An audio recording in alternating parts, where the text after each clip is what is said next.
कर रहे हैं admissionNursery.com। सुमित जी, सैकड़ों पेरेंट्स हमने देखा भी आपके पास हैं, आप एक धरना प्रदर्शन भी यहाँ पर कर रहे हैं, लेकिन क्या कोई कामयाबी मिल पाई है? कोई कुछ पेरेंट्स को आप एडमिशन दिलवा पाए बच्चों को? मैं आपको बताता हूँ कि हम लोग पेरेंट्स को इतना जरूर समझा देते हैं कि कौन से स्कूलों में वो अप्लाई करें, कौन से उनके घर के पास हैं, बड़े नामों की से ना भागें।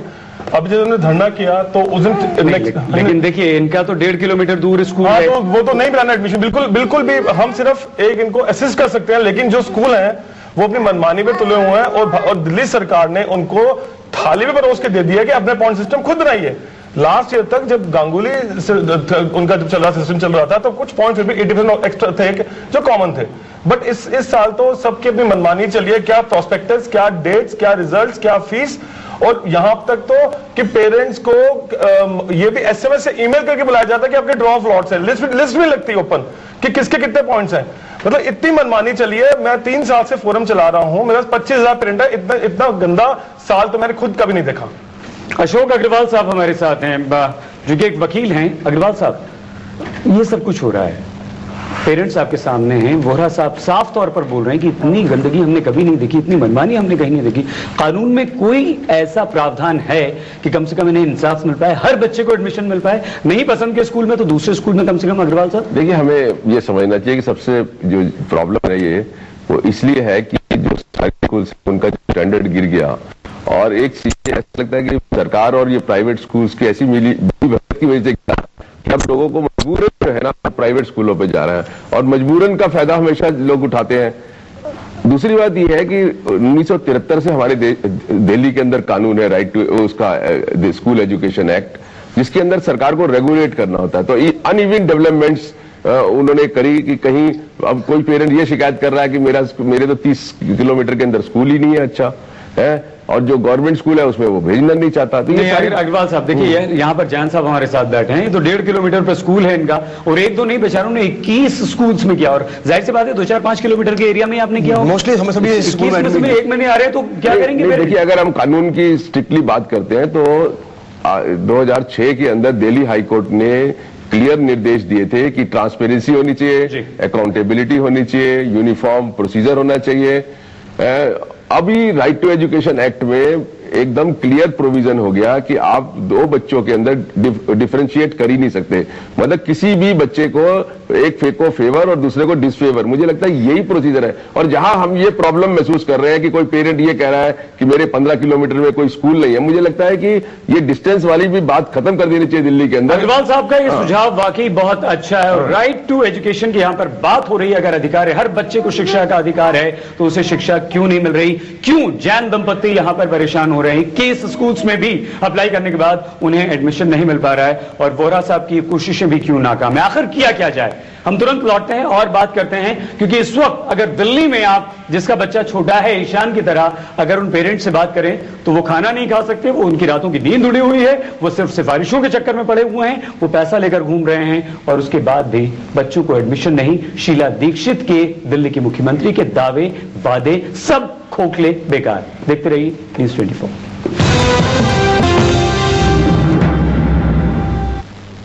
हर माँ बाप का ये सपना होता है कि उनका बच्चा अच्छे से अच्छे स्कूल में पढ़े, ताकि उसका भविष्य सुनहरा हो, वो अच्छी तरह से पढ़ लिख कर एक अच्छा बड़ा इंसान बने।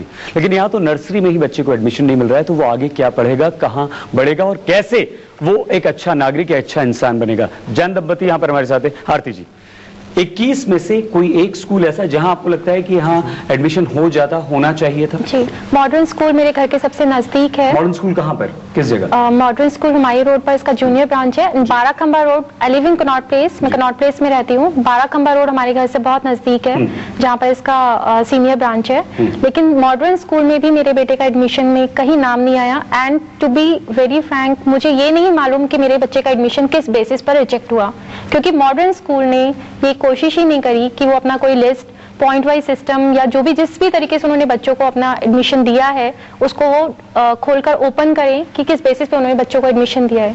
तो मॉडर्न स्कूल के खिलाफ तो मैं in fact I just wanted to meet their principal also, कि आप हमें बताएं कि मेरे बच्चे का एडमिशन आपने किस बेसिस पर रिजेक्ट किया।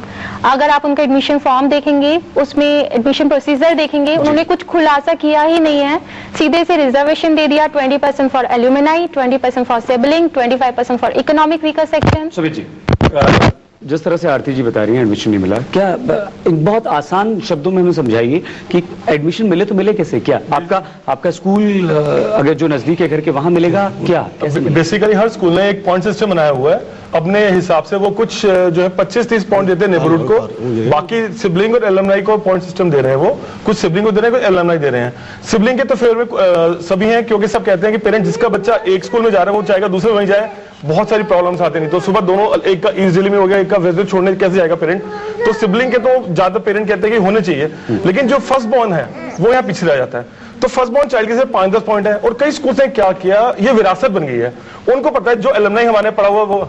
और बात करेंगे हम आपसे। सर अग्रवाल साहब, क्या कोई ऐसा कानून है? ये किसी स्कूल की बात बता रहे हैं, उसने अपने अलग नियम कायदे कानून बना रखे, ये किसी की बात बता रहे हैं, उनके अलग नियम है। देखो, कानून के हिसाब से अगर हम देखेंगे ना, तो मुद्दा ये नहीं है कि एक पेरेंट के एक बच्चे को पर्टिकुलर स्कूल में दाखिला मिला या न मिला।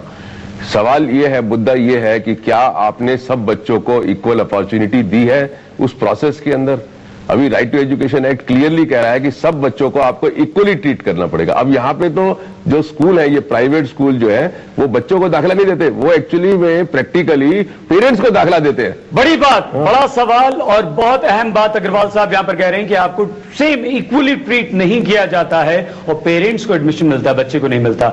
हम ये चर्चा रखेंगे जारी, लेकिन दिल्ली के पेरेंट्स की बहुत बुरी हालत है, उनके बच्चों को एडमिशन नहीं मिल रहा। एक पेरेंट्स यहाँ पर ऐसे हैं जो 21 स्कूल्स में अप्लाई करते हैं, लेकिन वहां एक में भी उन्हें एडमिशन नहीं, तुरंत लौटते हैं। लेकिन सोचना होगा शिक्षा के अधिकार की बात करने वाली सरकार को कि क्या वो ईशान जैसे बच्चों को एडमिशन दे रहे हैं या नहीं। देखते रहिए न्यूज़ 24।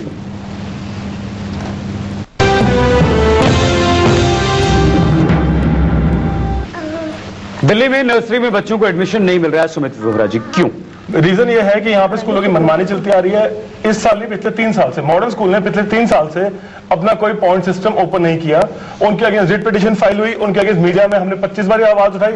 मुझे नहीं समझ आया कि क्या किसका इंटरेस्ट इन्वॉल्व है कि जिसने किसी ने आज तक उनके एक्शन नहीं लिया। उनसे हमने ये रिटर्न में डीओई को दिया है, अगर तो इसके अगेंस्ट एक्शन हुआ तब तो हम समझेंगे हमारी बात सुनी गई, नहीं तो ये सब हॉगवॉश है, हमें बेवकूफ बनाया जा रहा है। इसके अलावा केआर मंगलम में दो पेरेंट है, दोनों के 70 पॉइंट आते हैं, एक को एडमिशन मिलता है, एक को नहीं मिलता। उसे पूछा था क्यों, ये मैनेजमेंट का डिसीजन है, हम कुछ नहीं बोल सकते। एक स्कूल है वो वहां पे जब आरटी जैसे बता रहे हैं सबको बराबर होकर मिलना चाहिए, आरटी बोलते हैं अनपढ़ हो पढ़ा लिखो। एक स्कूल है 15 पॉइंट दे रहा है आईआईटी IIM को, अनपढ़ आदमी को पढ़ने का हक नहीं है। जैन साहब, मेरा कहना यह है कि सबसे बड़ी बात है transparency. There should be transparent एक सिस्टम होना चाहिए। दूसरी बात है एक मॉनिटरिंग कमेटी होनी चाहिए दिल्ली गवर्नमेंट की तरफ से कि किस तरह से इन पॉइंट्स को एलोकेट किया गया है। और तीसरी बात जो मुझे लगने लगी है बीइंग ए पेरेंट, कि मेरे को लगता है कि मुझे एक डोनेशन के लिए, स्कूल में डोनेशन देने के लिए मुझे एक बैंक से लोन लेना चाहिए जिससे कि मैं वहां डोनेशन दे सकूं। सर देखिए, शिक्षा का जो अधिकार है उसके साथ एकदम कुल्लम मजाक हो रहा है। आज हम 25 लाख बच्चे हमारे सरकारी और म्युनिसिपल स्कूलों में पढ़ रहे हैं, आज वो उनके पास टीचर नहीं है क्योंकि सारे टीचरों को उन्होंने सेंसस ड्यूटी में लगाया हुआ है और प्राइवेट स्कूलों को छोड़ रखा है खुला कि वो जो है आम आदमी को लूटे। तो ये जो स्थिति है सरकार ने क्रिएट करी है और बिल्कुल गैर कानूनी है और मुझे लगता है कि बच्चों को सब पूरी इक्वल अपॉर्चुनिटी मिलनी चाहिए। सरकार का किया धरा सब है, जब तक पेरेंट्स सड़कों पर नहीं उतरेंगे उन्हें इंसाफ नहीं मिलेगा। अब तो यही लगेगा। और जिस तरह से सुमित वोहरा साहब 25,000 पेरेंट्स को लेकर सड़कों पर उतरे हैं, जैन दंपति यहां पर है, ताज्जुब होता है, हैरानी होती है। 21 स्कूल्स में अप्लाई करने के बाद दोनों पढ़े लिखे हैं, दोनों पेरेंट्स बहुत अच्छे हैं, लेकिन उनके बच्चे ईशान को एडमिशन कहीं नहीं मिलता है। वकील साहब साफ तौर पर अग्रवाल साहब कह रहे हैं कि नहीं, ये सिर्फ और सिर्फ सरकार की मनमानी। और वोहरा साहब ने तो साफ तौर पर स्कूल्स के नाम, केआर मंगलम बिरला स्कूल का नाम लेकर बता दिया है, लेकिन हर जगह धांधली, हर जगह करप्शन, लेकिन जेन्युइनली बच्चों को एडमिशन नहीं। देखते रहिए न्यूज़ 24।